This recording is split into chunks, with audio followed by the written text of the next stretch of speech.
Hi friends, कल हमने देखा था पेप्टाइड्स की सिंथेसिस। आज हम देखेंगे डिग्रेडेशन ऑफ पेप्टाइड्स।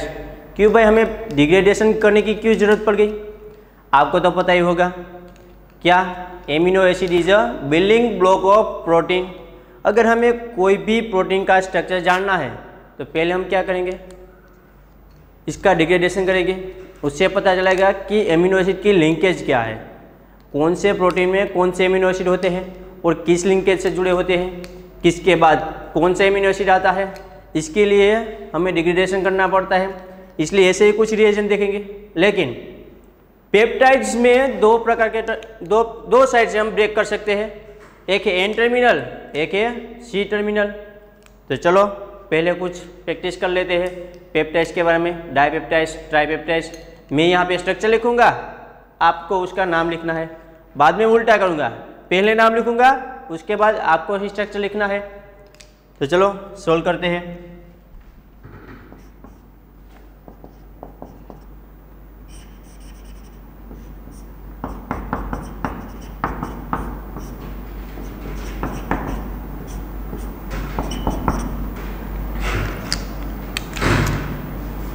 वीडियो को पॉज करके सोल्व करना है।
सोल्व कीजिए इस क्वेश्चन को पहले आप,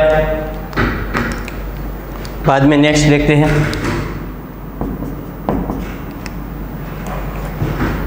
यहाँ पे नेक्स्ट सोल्व हो गया होगा। चलो अब सोल्व करते हैं। देखिए यहाँ पे पहला मॉलिक्यूल कौन सा है एमिनो एसिड का? वेलिन। तो इसको शॉर्ट में लगता है VAL। ये कौन सा है? सीडीन का, तो इसको लिखेंगे हम ACR। इसके बाद इसकी बात करते हैं हम। पहला मॉलिक्यूल कौन सा है? एलेनाइन का, तो एलेनाइन। इसके बाद कौन सा है? हिस्टीडीन का, तो HIS। तो ये हो गए डाइपेप्टाइड्स के नाम। इसके बाद देखते हैं हम ट्राइपेप्टाइड्स के। यहाँ पे जो पहला है वो कौन सा है? मिथ्योनिन। उसको शॉर्ट में लगते हैं हम MET। इसके बाद ये क्या है? सिंपल, कोई भी सब्स्टिट्यूशन नहीं है। कौन सा है वो? ग्लाइसिन। इसके बाद फिनाइलिन की पहला पोजीशन पे वो है, तो उसका नाम होगा टाइरोसिन। तो ये हो गया इसका नाम। आगे देखते हैं। यहाँ पे देखो Y सब्स्टिट्यूशन है, इसका मतलब क्या हुआ? ये कौन सा एमिनो एसिड होगा? ल्यूसीन। इसके बाद बीच में 3 कार्बन और 3 नाइट्रोजन, तो इसको हम क्या बोलते थे? आर्जिनिन। तो ये आर्जिनिन है। और ये कौन सा है? एक ही कार्बन वाला एसिड, एस्पार्टिक एसिड है। तो ये थे इसके नाम। स्ट्रक्चर पे से हमने नाम लिखा। अब हम क्या करेंगे? नाम पर से स्ट्रक्चर ड्रॉ करेंगे। तो देखते हैं ऐसे कुछ एग्जांपल। इसके बाद हम देखते हैं डिग्रेडेशन। एमिनो एसिड का डिग्रेडेशन कैसे होता है।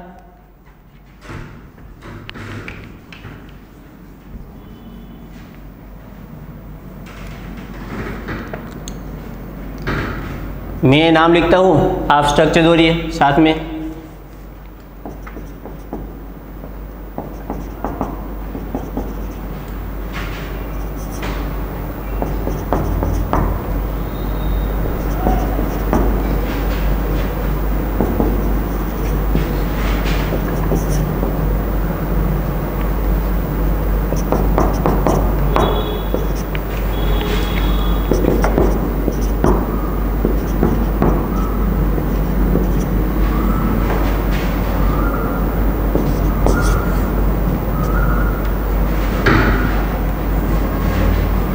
सोल्व कीजिए।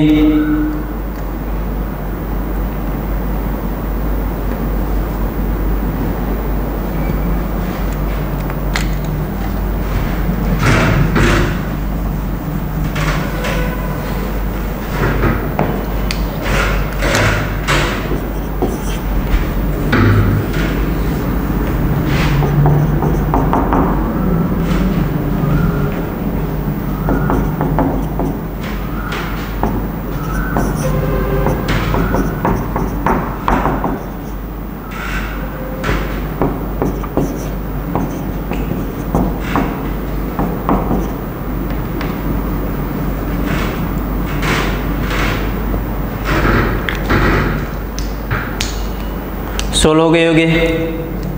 चलो सोल्व करते हैं। पहले सीरीन का स्ट्रक्चर NH2, यहाँ पे OH हो गया सीरीन का स्ट्रक्चर, यहाँ पे अमाइड लिंकेज NH। इसके बाद क्या है वेलिन, यानी कि यहाँ पे हमें V लिखना है।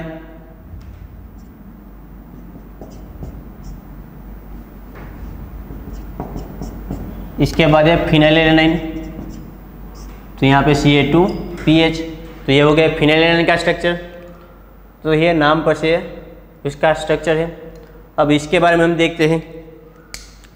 फिनाइलएलानाइन NH, Ca2PH, CONH। इसके बाद क्या है ल्यूसीन, यहाँ पे V रखा था तो यहाँ पे हम क्या रखेंगे Y, तो ये स्ट्रक्चर हो गया ल्यूसीन का। यहाँ पे NH और यहाँ पे COOH, लेकिन ये कौन सा दिया आर्जिनिन। तो चलो स्ट्रक्चर लिख दे। क्या होता है इसमें बीच में 3 कार्बन, 1 2 3, इसके साथ जुड़ा होता है ग्वानिडीन बेस NH2।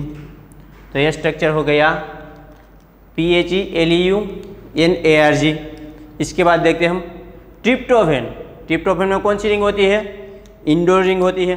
तो चलो इसका भी स्ट्रक्चर लिखते हैं।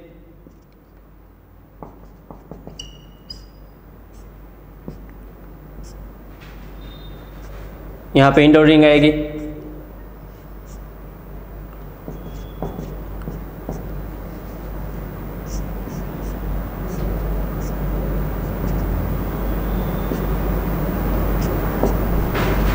ये स्ट्रक्चर हो गया ट्रिप्टोफेन का। यहाँ पे अमाइड लिंकेज, यहाँ पे क्या दिया आइसोल्यूसिन, ये ल्यूसिन का स्ट्रक्चर है ना, सॉरी ये ल्यूसिन का स्ट्रक्चर है। हम क्या चेंज करते थे, एक मिथाइल ग्रुप को यहाँ से निकाल के यहाँ लगा देते थे। ये हो गया आइसोल्यूसिन का स्ट्रक्चर। ये हमारी अमाइड लिंकेज फिर से। ये क्या है लाइसिन। लाइसिन में क्या होता है बीच में 4 कार्बन होते हैं, 1 2 3 4, और बाद में होता है NH2। तो ये हो गया लाइसिन का स्ट्रक्चर। स्ट्रक्चर पे से सॉरी नाम पर से उसका स्ट्रक्चर। इसे यहाँ पे देखते हैं मिथियोनिन, उसका स्ट्रक्चर देखते हैं पहले H2N, यहाँ पे CO NH, यहाँ पे COOH। देखिए आपको एलेनाइन का स्ट्रक्चर आता ही होगा ना, एलेनाइन। इसमें क्या करते थे हम, पहले तो हम सिस्टीन का स्ट्रक्चर बनाते थे, बाद में हमने क्या किया था दोनों तरफ एक एक कार्बन बढ़ा देना है, यहाँ पर भी और यहाँ पर भी। तो ये हो गया मिथियोनिन का स्ट्रक्चर। इसके बाद है हिस्टीडीन, तो इसके साथ जुड़ेगी हमारी इमिडाजोल रिंग,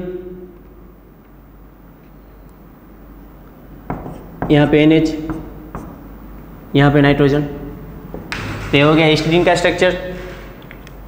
METHIS। इसके बाद देखते हैं हम फिनाइलएलानाइन ट्रिप्सिन।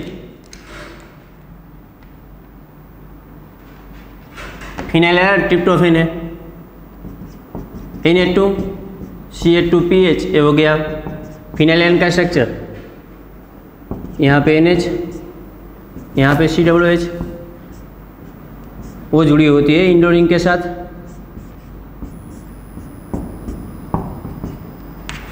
हो गया ट्रिप्टोफैन का स्ट्रक्चर। इसके बाद देखते हैं हम ग्लाइसिन एंड वेलिन, Na2CH2CO, ये हो गया ग्लाइसिन का स्ट्रक्चर।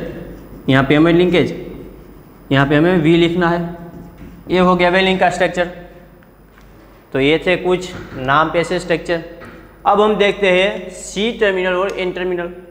आपको पता ही है, लेकिन फिर भी एक बार मैं बता देता हूँ। अगर पेप्टाइड लिंकेज में आप देखेंगे तो लेफ्ट साइड क्या होगा, नाइट्रोजन, तो लेफ्ट साइड को हम बोलेंगे N टर्मिनल। राइट साइड देखेंगे तो एसिड ग्रुप यानी कि कार्बन है, इसे हम क्या बोलेंगे, C टर्मिनल।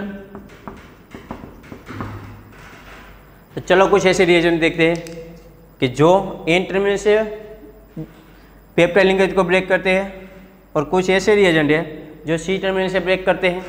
चलो वो देखते हैं।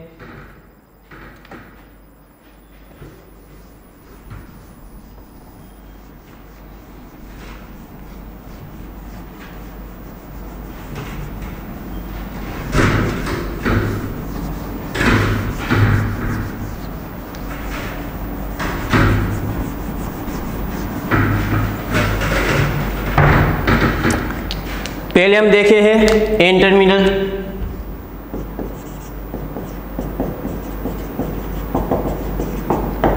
AIMP है N टर्मिनल, उसमें भी पहला लिखिए सेंगर रिएजेंट।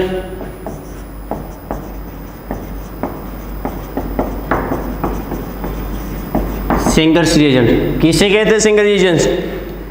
तो देखिए पहले इसका स्ट्रक्चर, बेंजीन, फ्लोरीन, और उसमें दो होते हैं दो नाइट्रो ग्रुप। तो इसका नाम क्या आता है, दो नाइट्रो ग्रुप, इसलिए डाई नाइट्रो फ्लोरो बेंजीन। शॉर्ट फॉर्म में लिखा जाए तो DNFB, शॉर्ट फॉर्म में इसका DNFB। ये है सेंगर रिएजेंट। चलो देखते हैं कैसे वो ब्रेक करता है।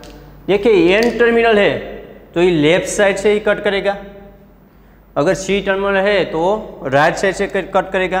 तो देखिए शॉर्ट में लिख रहा हूँ अभी मैं यहाँ पे DNFB। कोई भी रेंडमली यहाँ पे पेप्टाइड लिंकेज ले लेते हैं हम, PHE, MET, ILE, AC। तो हम इसकी रिएक्शन करवाएंगे तो इसकी प्रोडक्ट क्या होगी। यहाँ पे जो देखिए पेप्टाइड रिंग में जो लेफ्ट साइड होता है वो किसके साथ जुड़ जाएगा, हमारे सेंगर रिएजेंट के साथ। तो इसकी प्रोडक्ट कुछ ऐसी मिलेगी। अगर 1 इक्विवेलेंट दिया है तो यहाँ से एक ही एमिनो एसिड को रिमूव कर देगा, अगर 2 इक्विवेलेंट दिया है तो ये दूसरा भी चला जाएगा। सिर्फ एक ही टाइम एक ही एमिनो एसिड को वो कट करता है। देखिए इसकी प्रोडक्ट क्या होगी, DNFB, और इसके साथ जुड़ जाएगा जो भी यहाँ पे लेफ्ट साइड होता है पहला, वो जुड़ जाता है हमारे रिएजेंट के साथ और प्रोडक्ट मिलती है ऐसी MET, ILE। कहीं रेफरेंस बुक में ऐसा दिया है और कहीं ऐसा दिया हुआ है। कंप्लीट हाइड्रोलिसिस हो जाए तो इसके बाद दोनों सेपरेट हो जाते हैं, ऐसा दिया हुआ है। देखिए इसकी मैकेनिज्म पहले हम देखते हैं कैसे होती है इसकी मैकेनिज्म। तो इसकी मैकेनिज्म देखिए,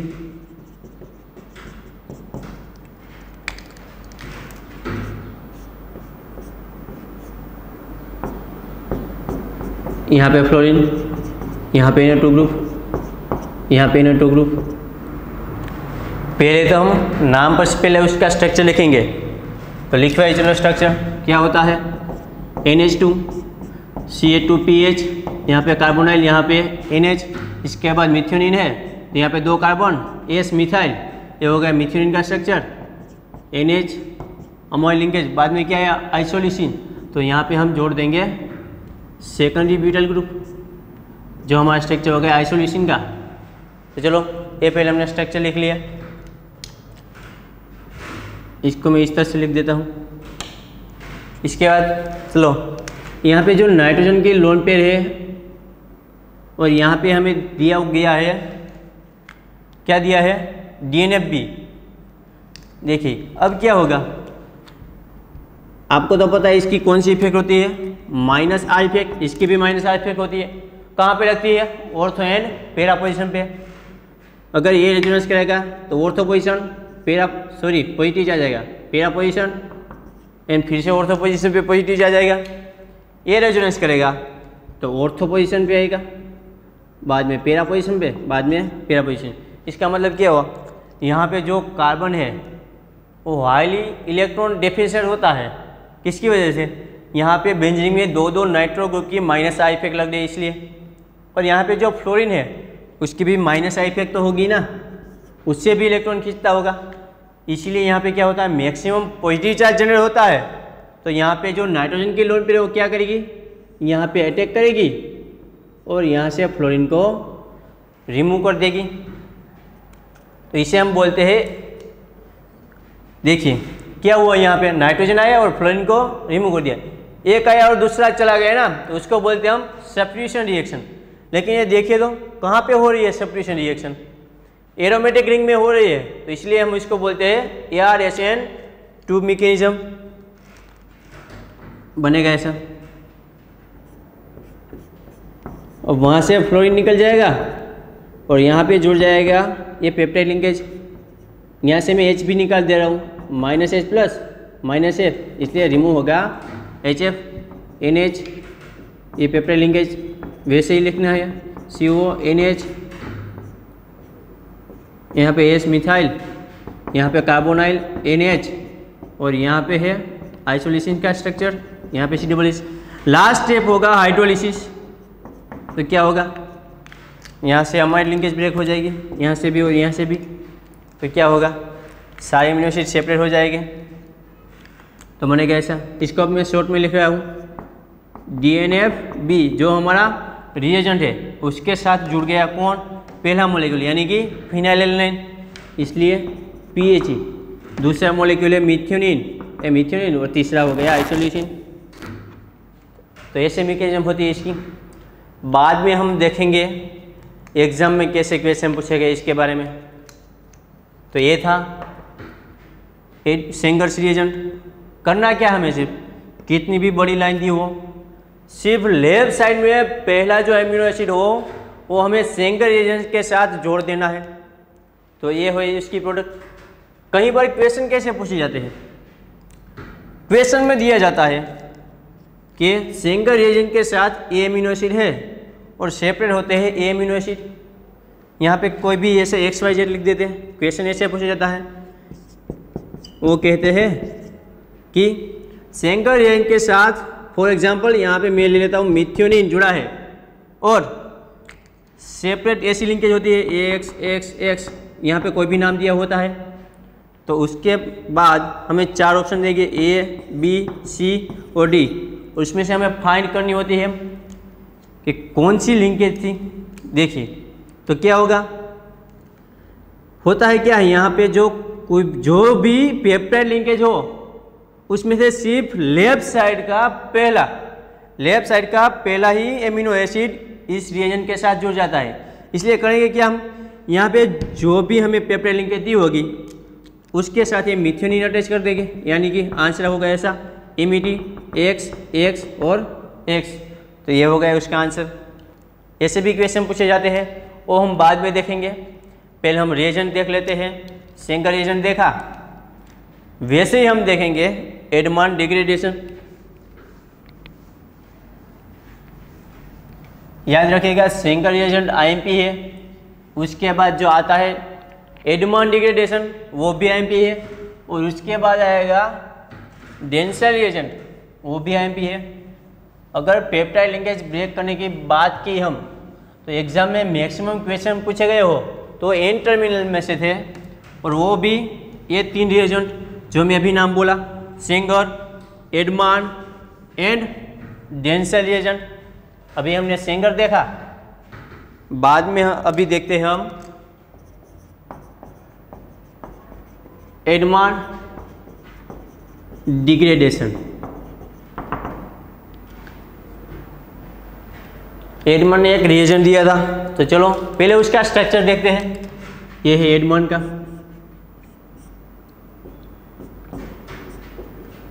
आप इसे तो जानते ही होंगे, ये फिनाइल और ये आइसोसाइनेट। लेकिन एडमान रिएजेंट में क्या था, यहाँ पे जो ऑक्सीजन होता है उसकी जगह उसने लगा दिया था सल्फर, तो हम इसको क्या बोलते हैं, फिनाइल आइसोथायोसाइनेट। क्योंकि यहाँ पे सल्फर है इसीलिए क्या नाम होगा इसका, फिनाइल आइसोथायोसाइनेट, यह है इसका नाम। तो चलो देखते हैं, सेम टू सेम इसमें जैसा होता था वैसा ही इसमें होगा। क्या होता था इसमें, जो भी पेप्टाइड लिंक का पहला मॉलिक्यूल होता था वो सेंगर रिएजेंट के साथ जुड़ जाता था, वैसे ही एडमान रिएजेंट में भी होगा, लेकिन प्रोडक्ट दोनों की अलग होगी। तो चलो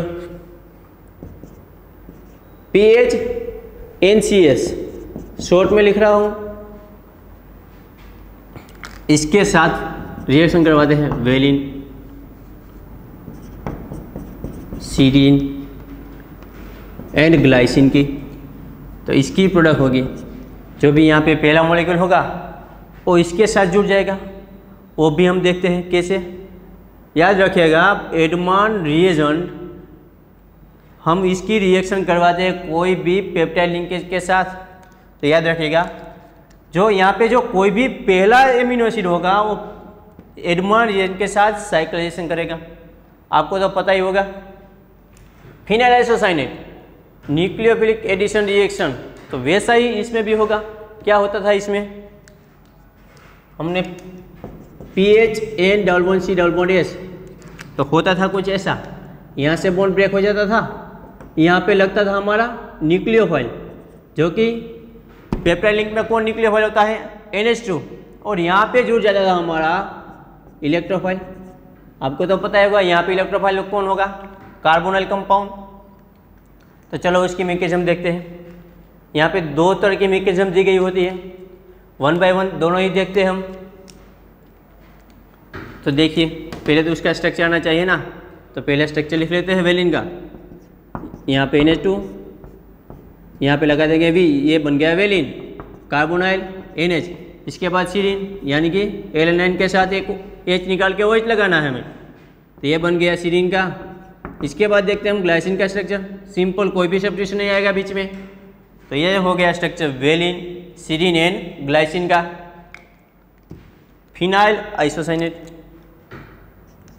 PHN+1C+S। तो देखिए,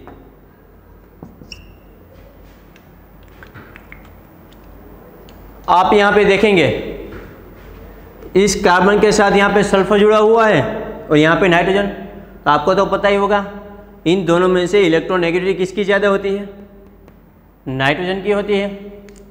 तो देखिए होगा क्या, पहले तो यहाँ पे जो नाइट्रोजन होगा वो बॉन्ड के इलेक्ट्रॉन इस तरफ खींच लेगा, तो यहाँ पे जनरेट होगा नेगेटिव चार्ज, तो वो अटैक करेगा, इस तरह लिख लेता हूँ, यहाँ पे कार्बोनाइल पे। फिर क्या होगा, यहाँ पे अटैक किया तो इसका बैक डोनेशन होगा और इसको हम लीव कर देंगे। तो यहाँ से सेपरेट क्या हुआ, कहाँ, यहाँ निकला क्या, यहाँ पे सीरीन एंड ग्लाइसिन यहाँ से अलग हो गई। इसके साथ जुड़ गया पहला मॉलिक्यूल। तो देखते हैं, चलो बना कुछ ऐसा, PH नाइट्रोजन, इसके साथ एक कार्बन, यहाँ पे डबल बॉन्ड S। देखिए अब क्या होगा, जैसे बॉन्ड के इलेक्ट्रॉन खींच लिए यहाँ पे आएगा पॉजिटिव चार्ज, तो इसे लिख देता हूँ मैं। इसके साथ जुड़ गया यहाँ पे हमारा कार्बोनाइल, इसके बाद कार्बन है, तो ये कार्बन यहाँ पे है Y और यहाँ पे है NH2। देखिए यहाँ पे लोन पेयर, यानी कि वो न्यूक्लियोफाइल है, यहाँ पे पॉजिटिव चार्ज क्या होता है, इलेक्ट्रोफाइल, तो इसका अटैक यहाँ पे हो जाएगा, तो होगा यहाँ पे साइक्लाइजेशन। -H+ कर देता हूँ। जब यहाँ पे लोन पे डॉट करेगा तो इस पर आएगा पॉजिटिव चार्ज और यहाँ से मैं पहले H निकाल देता हूँ, तो हो जाएगा साइक्लाइजेशन, बनेगा ऐसा। यहाँ पे S, यहाँ पे आएगा नाइट्रोजन, इसके साथ है फिनाइल, यहाँ पे है कार्बोनाइल,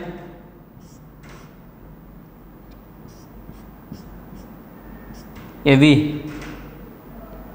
यहाँ पे है NH। तो ऐसे 5 मेंबर रिंग बनाती है। सैचुरेटेड इमिडाजोल बोल सकते हैं हम इसको, क्योंकि 1/3 पोजीशन पे है। तो ये थी फर्स्ट टाइप की मैकेनिज्म। अब देखते हैं सेकंड टाइप कैसे मैकेनिज्म हो जाती है। देखिए प्रोटीन मॉलिक्यूल है, इसलिए वो डिहाइड्रेट तो होगा नहीं, उसमें वाटर मॉलिक्यूल तो हो गए ही हो गए, और सारे के सारे है तो एमिनो एसिड ही ना, तो इसलिए तो वो एसिडिक नेचर के हो गए। तो चलो देखते हैं दूसरी मैकेनिज्म कैसे होती है।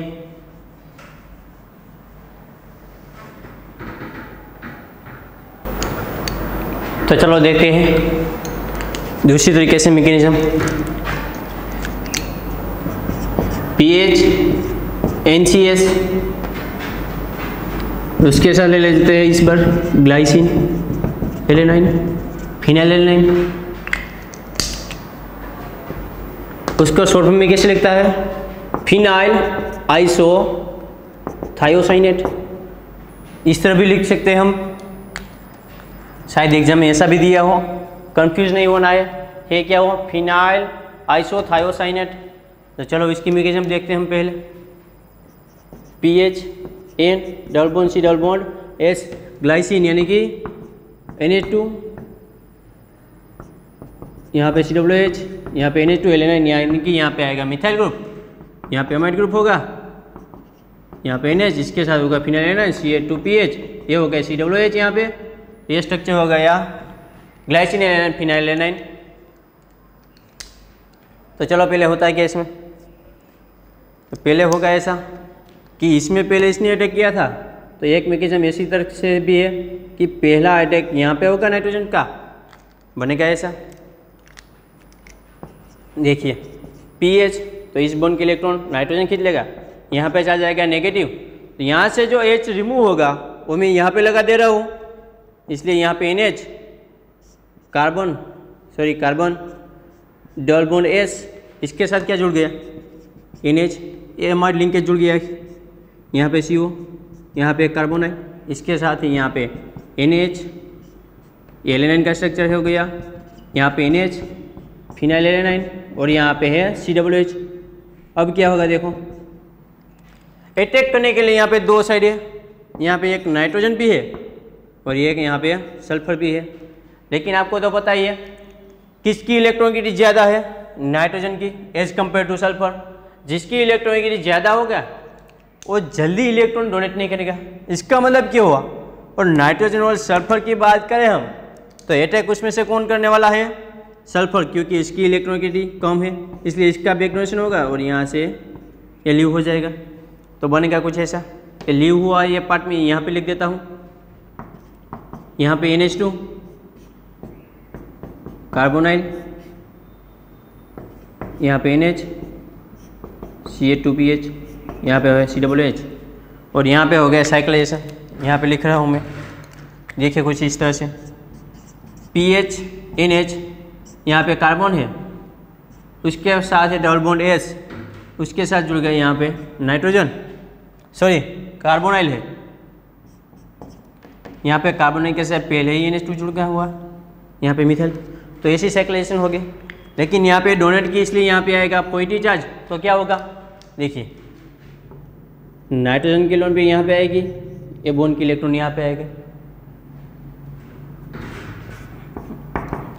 यहाँ से जो -S+ कर देता हूँ मैं, तो बनेगा ऐसा PHN double bond C sulphur nitrogen, यहाँ पे है कार्बोनाइल, यहाँ पे कुछ नहीं, तो ये है उसकी प्रोडक्ट। लेकिन देखिए आप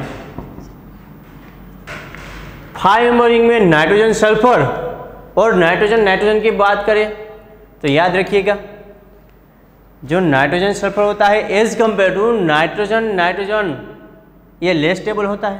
तो क्या होता है इसमें, ये रिंग ब्रेक हो जाती है। कैसे, देखिए उस पर कोई अटैक करने वाला चाहिए ना, कौन होता है, एज अ वाटर मॉलिक्यूल यहाँ पे अटैक करेगा, इसका बैक डोनेशन हो जाएगा,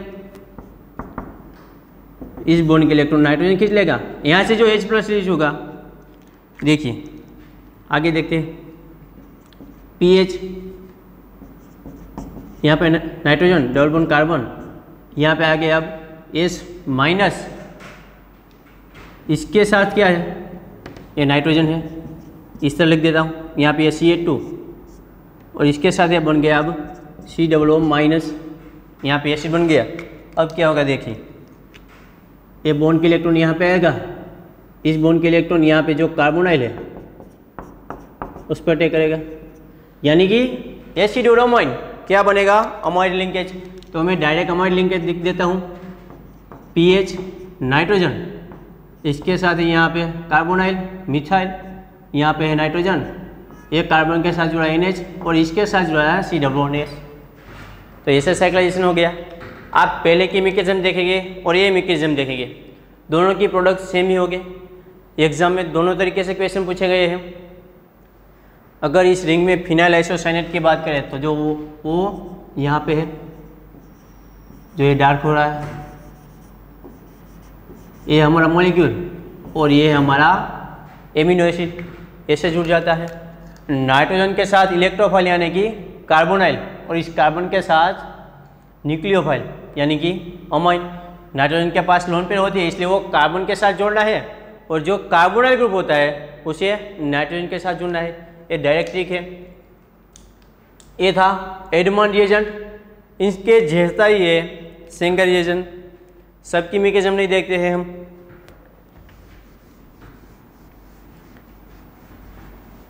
सेंगर रिएजेंट,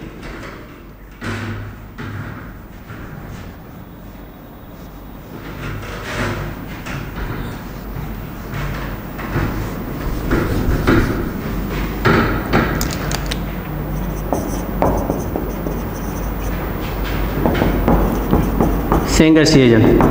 और याद रखिएगा जो ये तीनों है एग्जाम में बहुत बार पूछा जा चुका है। एग्जाम में जो मोस्ट ऑफ क्वेश्चन आते हैं वो इन तीनों में से आते हैं। तो पहले तो देखते हैं हम सेंगर रिएजेंट है कौन सा। तो देखिए ये है सेंगर रिएजेंट। सबकी मैकेनिज्म सेम ही है, इसलिए इसकी मैकेनिज्म मैं नहीं करवा रहा हूँ। इसका होगा NMe2 S double bond O Cl। इसमें भी सेम ही क्या होगा, सेंगर रिएजेंट, अरे सॉरी दो बार सेंगर आ गया। ये सेंगर नहीं है, कौन सा है, डेंसर रिएजेंट है। ये डेंसर रिएजेंट है। डेंसर रिएजेंट में भी same to same Sanger reagent जैसा ही होगा। क्या होगा, इसमें क्या होता था, कोई Na2 का अटैक होगा था और फ्लोरीन रिमूव होता था। वैसे ही इसमें क्या होगा, नाइट्रोजन की लोन पे अटैक करेगी यहाँ पे और Cl को रिमूव कर देगी। सेम टू सेम मैकेनिज्म है। इसमें क्या होता था, जो भी पहला एमिनो एसिड हो इन तीनों में, लेफ्ट साइड का जो भी पहला एमिनो एसिड हो वो इन तीनों रिएजेंट के साथ अटैच हो जाता था। इसमें भी वैसा ही होगा, इसलिए इसकी मैकेनिज्म नहीं लिख रहा हूँ मैं। सेम टू सेम तीनों का काम सेम ही है। इसके बाद देखते हैं हम कि जो हमारे एंजाइम है वो कैसे। अब जो एंजाइम की बात करते हैं, आगे देखते हैं। चलो एंजाइम की बात करें तो हम उसमें आता है पेप्सिन। याद रखिएगा पेप्सिन सिर्फ 3 ही लिंकेज को कट करता है, वो भी लेफ्ट साइड से। तो चलो देखते हैं पेप्सिन कौन से कट करता है। तो याद रखिएगा एक तो ल्यूसिन को कट करता है, इसके बाद एस्पार्टिक एसिड, इसके बाद ग्लूटामिक एसिड, ये तीनों को कट करता है। पेप्सिन है और ल्यूसिन, एस्पार्टिक एसिड और ग्लूटामिक एसिड, इसको कट करता है। और इसका 5वां जो है एंजाइम वो भी ल्यूसिन ही है। ल्यूसिन क्या करता है, 1 बाय 1 कट करता है, लेफ्ट साइड से कट करता जाता है। तो याद रखिएगा इसको कैसे याद रखिएगा, इन टर्मिनल को याद रखिएगा, सेंगर, एडमंड, डेंसल, ये रिएजेंट है। बाद में 2 एंजाइम है, ल्यूसिन एंड पेप्सिन। तो देखिए पेप्सिन में कौन होगा, एक तो ल्यूसीन और एसिडिक एमिनो एसिड कट करता है, वो भी एन साइड से। तो देखते हैं, चलो इसके एग्जांपल देखते हैं। सपोज कोई ऐसी लिंकेज है एलेनाइन ल्यूसीन, इसके बाद लिखते हैं हम वेलिन सीरीन सिस्टीन, जो ये आता है उसको मैं डार्क करता हूँ, अलग पेन से लिख रहा हूँ इसलिए आपको पता चले। इसके बाद एस्पार्टिक एसिड, ऐसी लंबी लंबी कोई भी है लिंकेज तो होगा क्या, मिथ्योनिन। इसके बाद है ग्लाइसिन PHE TRY, ऐसी लिंकेज दी गई है और इसमें डाला है पेप्सिन। तो हम क्या करेंगे, पहले तो ये लिंकेज में से थे देखेंगे ये तीनों है कि नहीं amino acid, leucine aspartic acid और ग्लूटामिक एसिड। अरे सॉरी यहाँ पे Y लिख दिया, GLU आएगा, ये तो U ही है Y नहीं है यहाँ पे। देखिए अब क्या होगा, तो पहले तो हम ढूंढेंगे। देखो यहाँ पे मैंने डार्क किया हुआ है, एग्जाम में ऐसा कुछ नहीं होगा, यहाँ पे मैं अलग पेन से लिखा है। क्या होगा, पहले तो हम ये तीनों को ढूंढ लिया, अब क्या करना है, जो भी ये है क्या एन टर्मिनल है ना, N terminal means left side, तो हमें सिर्फ करना क्या है, लेफ्ट साइड से कट करना है। देखो ये मॉलिक्यूल मिल गए हमें, तो उसकी लेफ्ट साइड से कट। इसके बाद ये मॉलिक्यूल हमें मिल गया एस्पार्टिक एसिड का, यहाँ पे लेफ्ट साइड से कट। वैसे ही यहाँ पे ग्लूटामिक एसिड मिल गया तो यहाँ पे लेफ्ट साइड से कट। तो इसकी प्रोडक्ट क्या हुई, alanine plus LuCVALCER plus ASPMET plus GLU PHE and TRY। तो इसकी प्रोडक्ट है। सिर्फ हमें पेप्टाइड लिंकेज में से ये तीनों देखने हैं, एक बार मिल जाए फिर लेफ्ट साइड से कट करना है क्योंकि वो एन टर्मिनल है। इसके बाद हम देखेंगे सी टर्मिनल, तो वैसे ही यहाँ पे क्या है पेप्सिन, उसमें पेपिन आएगा। तो इसमें क्या होगा, वो भी 3 मॉलिक्यूल को कट करता है, वो भी हम देखेंगे कौन से। वो पहले 3 मॉलिक्यूल के हम पहले ढूंढेंगे, बाद में राइट साइड से कट करेंगे। तो ये थे एन टर्मिनल डिग्रेडेशन। अब देखेंगे हम सी टर्मिनल, लेकिन याद रखिएगा एन टर्मिनल में ये दोनों याद हो या ना हो, ये तीनों तो होने ही चाहिए क्योंकि एग्जाम में पूछे जाते हैं। 4 मार्क्स में ऐसे क्वेश्चन होते हैं।